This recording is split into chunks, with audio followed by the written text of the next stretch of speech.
Sunod sa 5 ka adlaw, may pailalam sa orientation training and seminar ang mga pet owners sa barangay Biao, Gianga, Davao City nga gipangunahan sa kapulisan. Ani ang report ni Cyril Chavez.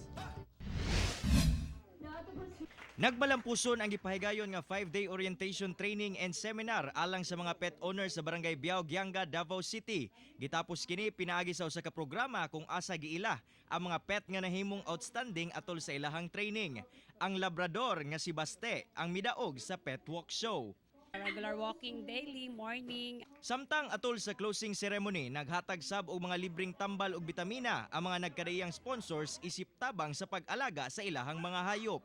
Dako kay namong pasalamat kay sa kadaghan sa barangay, isa jud mi nga napili niya. Dako kayong tabang sa amo ang mga pet owner kay nakabalo sila sa balaod sa pag-alaga sa hayop. Nanawagan sab ang otoridad nga gilayon mo duol sa kapulisan kung adunay mahibal ang pagpangabuso ngadto sa hayop.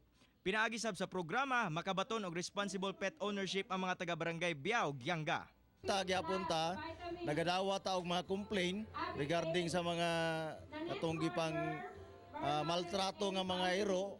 To be responsible regarding sa pag-alaga sa animals na dili lang i-feed sila but daghan siya responsibility.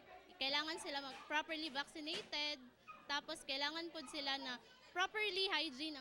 Kauban si Joe Pascual sa kamera. Ako si Cyril Chavez para sa One Mindanao.